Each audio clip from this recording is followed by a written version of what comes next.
eu sou a Rô, sejam bem-vindos à minha biblioteca e hoje eu vim conversar com vocês sobre os principais lançamentos do mês de abril.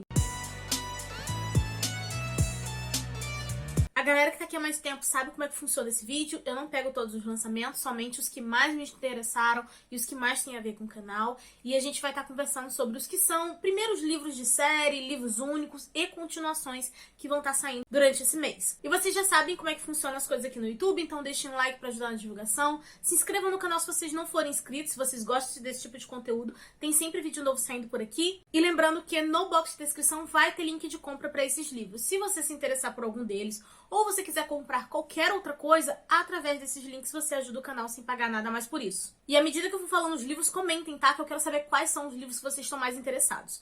E o primeiro aqui que me chamou muito a atenção foi O Inimigo Imortal. Esse é o primeiro livro de uma romantasia, e aqui a gente vai ter uma herdeira perdida que deve se infiltrar numa sociedade misteriosa e viver com um vampiro que ela suspeita ter matado a família dela e ter sequestrado a irmã. Então, pra encontrar essa irmã, ela vai estar ali se infiltrando nessa universidade onde vampiros e humanos são enviados para poderem estudar juntos e garantir a coexistência pacífica entre as espécies. E como essa é uma romantasia, a gente sabe que vai ter ali alguma coisa entre essa humana e esse vampiro que ela, suspeita. E vocês sabem que eu não sou tão da vibe do romance assim, mas eu amo histórias de vampiro. Então é óbvio que eu acabei ficando interessada por essa. Outra série que nós vamos ter aí é A Linguagem dos Dragões. Aqui a gente vai conhecer a Vivian e ela só queria estudar as línguas dracônicas, seguir a carreira acadêmica dela, mas o mundo vira de ponta cabeça quando ela inicia acidentalmente uma guerra civil. Esse livro é o primeiro de uma trilogia e a propaganda dele vinha falando que ela era ideal para os fãs de Quarta Asa e Babel. Eu não cheguei a ler Quarta Asa, tá, gente? Confesso que não tenho tanto interesse assim, mas eu li Babel e eu gostei bastante. Então é algo que acabou me deixando interessado por esse livro aqui também. Até porque eu tô muito curiosa pra saber como que a pessoa que tava sentada com o rabo em casa estudando conseguiu iniciar uma guerra. Aí tem um livro que eu tô interessada, mas eu acho que eu vou ter que esperar o momento certo, a vibe certa pra poder começar a ler, que no caso é Os Jogos dos Deuses. Aqui a gente vai ter uma mulher que ela foi amaldiçoada por Zeus, que ela nunca seria amada. Só que agora, com mais ou menos uns 20 e poucos anos ali, ela decide que no dia da aprovação, que é uma espécie de competição que os deuses promovem a cada 100 anos para poder decidir quem é que vai ser o rei do Olimpo, ela se dirige ao templo dos Zeus, disposta assim a fazer um estrago. Só que ela acaba se aliando ao Hades, sendo escolhida para ser a campeã dele, e ela vai ter que enfrentar 12 outros campeões e 12 outros deuses. Ao mesmo tempo, ela vai estar tentando quebrar a maldição e vai estar se sentindo atraída pelo Hades. Eu tô muito confusa com essa sinopse, porque ela parece uma salada de muita coisa. Ela parece releitura de mitos gregos com uma espécie de romantasia, já que tem essa atração aí pelo Hades. Ao mesmo tempo, uma mistura de Percy Jackson com Jogos Vorazes. E pelo fato da protagonista ter 23 anos, eu tô esperando que seja uma história um pouco mais adulta do que essas outras que eu citei. Então, assim, eu não sei muito bem que rumo essa história vai tomar. Por isso que eu falo que eu vou ter que esperar uma vibe específica de leitura pra eu poder pegar esse livro, porque eu realmente tô meio confusa. A edição tá maravilhosa, ela tá linda. Realmente eles capricharam nessa daqui. Só que ela ainda tá um pouco carinha. Então, de qualquer forma, eu vou estar aí esperando uma promoção ou o preço baixar um pouquinho. Aí um livro que estava sendo prometido há bastante tempo aqui era O Imperador Goblin. E aqui a gente vai ter um Goblin que ele é mestiço. Ele é o filho mais novo do Imperador, só que ele sempre viveu exilado, distante assim das intrigas da corte. Só que quando o pai dele e os 3 irmãos que estavam ali na linha de sucessão morrem assim num acidente misterioso, ele não tem escolha a não ser tomar o lugar dele como o único herdeiro legítimo e sobrevivente. A questão é que como ele sempre viveu exilado, ele não tem nenhuma instrução sobre como funciona a corte. Ele não entende sobre a política imperial, ele não tem amigos, ele não tem aliados, não tem mentores, e a única certeza que ele tem é que talvez tentem assassiná-lo também. E pelo que eu entendi quando eu tava pesquisando sobre esse livro, é que ele pode ser lido de uma forma independente, mas que a autora escreveu outros livros que se passam dentro do mesmo universo. O bom disso, gente, é que dá pra gente ler mais tranquilo e tal, sem ficar naquela ansiedade, na expectativa e tudo mais. Só que eu tô muito curiosa por essa história. E se ela realmente for boa, se eu realmente gostar, eu provavelmente vou acabar criando interesse em ler as outras histórias dentro desse universo. Então vamos ver como é que vai ser essa história, se vai vender bem, se a editora vai, sei lá, querer trazer os outros livros da autora pra gente. Vamos aguardar. Eu fiquei muito curiosa porque ele tem uma estética que eu gosto, que é a estética steampunk. Isso é algo que me chamou a atenção logo de cara quando eu olhei na capa, e no Goodreads tá realmente classificado como steampunk também. E por ter goblins no meio, eu achei que pode ser um cenário bem interessante, estou curiosa. Então vamos torcer que tudo dê certo pra esse livro aqui. E um outro livro que também estavam prometendo há um tempinho aí é A Vida Entre Marionetes. Esse aqui é do mesmo autor de A Casa do Macerulho, que vocês sabem que eu amei aquele livro. Inclusive tem resenha aqui no canal, posso deixar nos cards e no box de descrição pra vocês conferirem. Só que aqui a gente vai ter uma família que é formada por 3 robôs e um humano. Eles vivem escondidos, mas de certa forma seguros, até um momento que o humano involuntariamente acaba alertando outros robôs sobre a própria existência. Nisso, um dos robôs dessa família acaba sendo levado e os outros membros vão precisar entrar numa espécie de aventura para poder resgatar esse robô e impedir que ele seja desligado ou reprogramado. E na sinopse também vinha falando que esse livro é uma espécie de mistura entre As Aventuras de Pinóquio e o filme Wall-E. Então, além disso, de ser um autor que eu gosto e tudo mais, a própria premissa também me deixou interessada. Então, esse é um livro que com certeza eu vou querer ler. Eu só li A Casa do Macerulho, mas eu confesso que os livros desse autor me chamam muita atenção. Eu ainda quero ler todos eles. Aí um que eu fiquei super ansiosa desde que anunciaram que iam trazer pro Brasil foi o Imagens Estranhas, que é uma história estruturada com desenhos de aspecto infantil, só que todos eles trazem uma pista perturbadora. Então a gente, quando estiver lendo, a gente vai ter que meio que montando um quebra-cabeça a partir das histórias de cada uma dessas imagens para que um grande arco se conecte. Então a gente vai ter as imagens feitas por uma gestante que foram publicadas num blog pelo marido dela, o desenho que uma criança fez da própria casa, mas que parece carregar uma mensagem sombria, e um retrato feito por uma vítima de assassinato ali nos seus últimos momentos de vida. E de alguma forma todas essas imagens vão acabar se conectando. Esse livro é de um autor japonês e aparentemente ele foi um fenômeno lá, e eu confesso que essa premissa me deixou muito curiosa. Tem uma vibe de ser meio terror / suspense, então vocês sabem que eu gosto do gênero, então é óbvio que eu ia me interessar. E falando suspense, vai estar lançando o livro O Hospital, e aqui nós vamos ter uma mulher que ela vai despertar, e as únicas coisas assim que ela sabe é o próprio nome, que ela tá em um hospital, que ela perdeu a visão e que ela foi vítima de uma tentativa de assassinato. O problema é que ela não lembra quem foi o responsável ou como que isso ocorreu. E ao invés de se sentir protegida no hospital, ela começa a se sentir aprisionada. E a única forma dela se sentir realmente segura seria ela conseguir lembrar de quem foi o responsável por isso. Só que durante as visitas, né, conversando com enfermeiros, médicos, amigos, familiares, ela nota que algumas histórias estão se contradizendo. E aí a gente vai acompanhar essa mulher ficando ali na dúvida de não saber em quem confiar. Eu fiquei bem curiosa, achei a premissa interessante, né, do suspense. E há um tempo atrás, essa mesma autora tinha lançado um outro livro, também é livro único, tá? Não é uma série nem nada. Mas o outro livro era A Cirurgiã. Era um livro que eu também tinha ficado interessada, eu ainda não cheguei a comprar aquele, mas eu vi algumas pessoas elogiando, então assim, eu tô bem curiosa por esse aqui, como ainda estou por aquele, tá? Mas é porque realmente, vocês sabem, gente, não dá pra gente comprar e ler tudo, né? Mas assim, vontade não falta. Esse aqui tem cara de ser bem interessante. Inclusive, quem já tiver lido A Cirurgiã, me conta aqui nos comentários o que foi que vocês acharam, tá?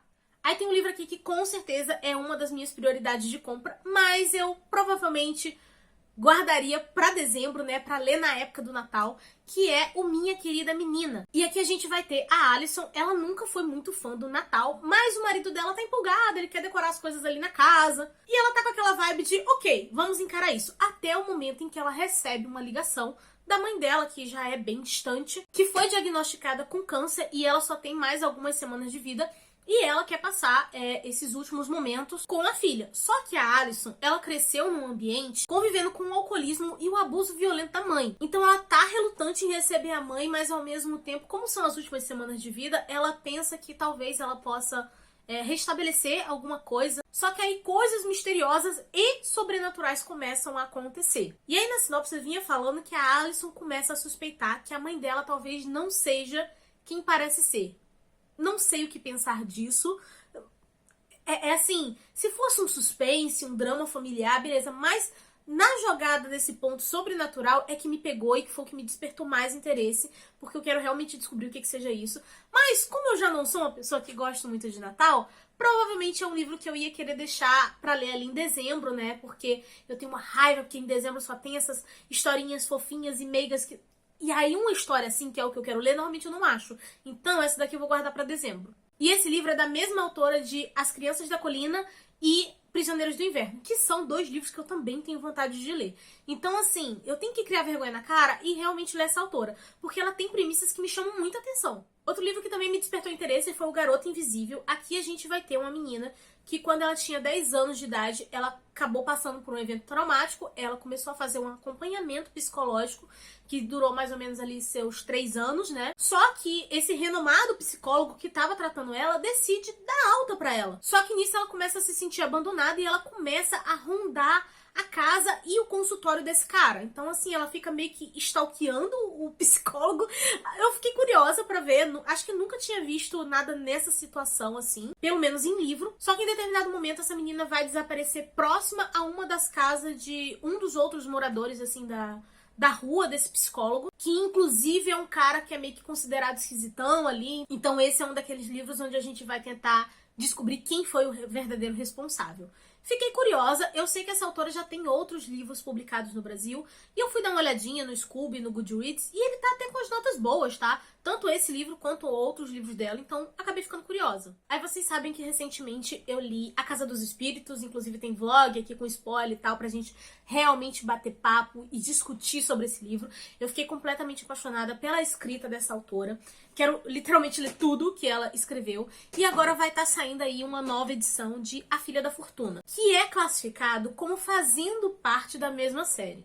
Só que os livros podem ser lidos de formas independentes, tá, gente? Porque até quando a gente olha no Goodreads, como se fosse a ordem cronológica da série, A Filha da Fortuna vem antes de A Casa dos Espíritos. Então, assim, você pode pegar qualquer um, começar por qualquer um. Inclusive, no caso, seria Filha da Fortuna, depois Retrato em Sépia e depois A Casa dos Espíritos. Só que, assim, eu li A Casa dos Espíritos e você não sente falta de nada. É literalmente como se fosse um livro único, vocês podem ler à vontade, inclusive super recomendo. Mas voltando ao ponto de A Filha da Fortuna, aqui nós vamos ter a Elisa. Ela foi abandonada ainda bebê no Chile, só que ela acaba sendo criada em meio à elegância de uma prestigiosa família inglesa, onde ela viveu até se apaixonar pelo Joaquim, que é um dos empregados do tio dela. E aí, em 1849, descobrem ouro na Califórnia. Metade do país não hesita em ir atrás da fortuna, incluindo o próprio Joaquim, que ele meio que promete o mundo, um casamento, assim que ele conseguir encher os bolsos de ouro. Só que ela não tá disposta a esperar, e aí ela acaba dando um jeito de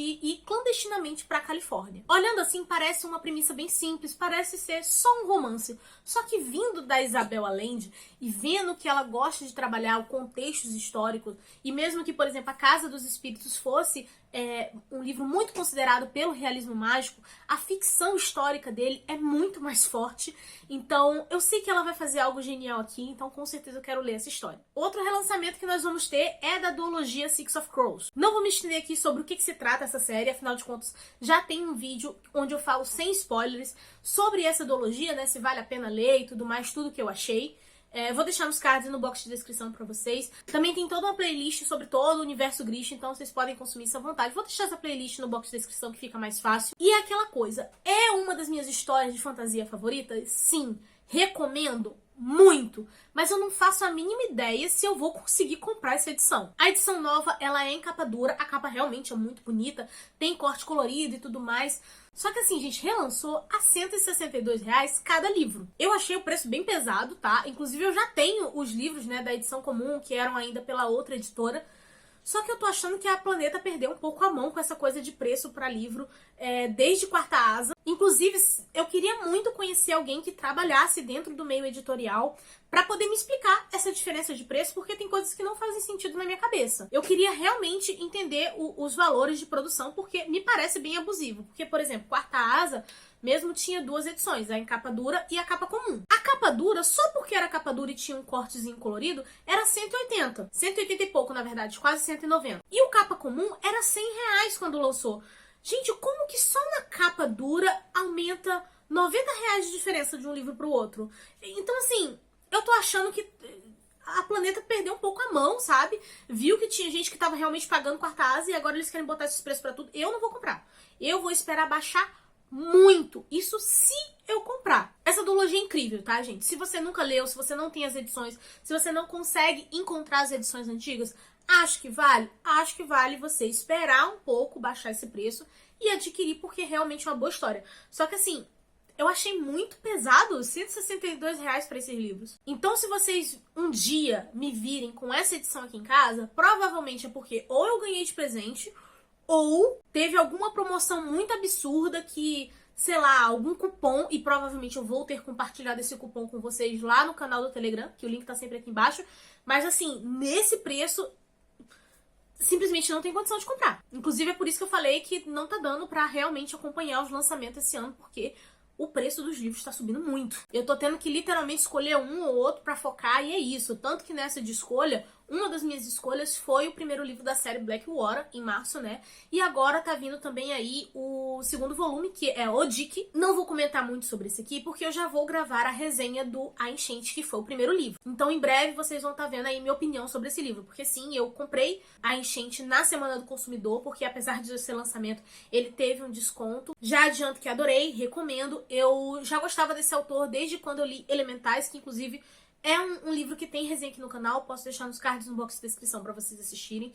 E é muito interessante o como que ele mescla dentro das histórias dele a relação familiar e a construção de personagens, né? Cada personagem tem uma identidade muito vívida, com a parte que é meio que a fantasia, um pouquinho de terror. E assim, eu simplesmente amo isso. E eu tô muito feliz que a Arqueiro resolveu lançar essa série. E o melhor é que eles estão lançando um livro por mês. Então, assim, eu quero ver se eu consigo comprar pelo menos uma parte a mais dessa série pra eu continuar lendo esse ano. Até porque o primeiro livro terminou de um jeito que eu fiquei muito curiosa pra saber o que iria acontecer. E eu tô torcendo muito que essa série hype aqui no Brasil pra trazerem mais livros desse autor. Aí tem mais uma continuação de série, mas essa eu nem li a sinopse porque, apesar de eu ter interesse no primeiro livro, eu ainda não consegui comprá-lo. Então eu não podia ler a sinopse desse porque eu tava com medo de pegar spoiler do primeiro, tá? Que aí, no caso, é o Despertar das Monções. Esse é o segundo livro. Então, se você já tava aguardando esse lançamento, já fica avisado que vai estar saindo nesse mês de abril. E assim, eu não perdi o interesse ainda nessa série, mas, né, como vocês sabem, tá difícil aí acompanhar todos os lançamentos. E bem, gente, esses são os principais lançamentos do mês de abril. Achei que lançou muita coisa interessante, tá? Fiquei... Ai, minha carteira chora, entendeu? Mas assim, fiquei feliz com os lançamentos anunciados. Vamos ver o que a gente vai conseguindo. Inclusive, quem já tiver lido alguns ou já adquiriu em pré-venda algum desses que eu citei, ou algum outro que eu também não citei, comenta aqui embaixo, né? Me fala o que vocês estão achando dos lançamentos, até porque isso vai acabar ajudando outros leitores a dividir a atenção entre tantos livros aí, tá bom? E claro, por favor, não se esqueçam de deixar um like para ajudar na divulgação, se inscrevam no canal se vocês não forem inscritos. Os links de compra e dos vídeos mencionados vão estar todos aqui embaixo no box de descrição. E eu vou ficando por aqui, a nossa conversa continua nos comentários, eu vejo vocês no próximo vídeo. Beijo e tchau!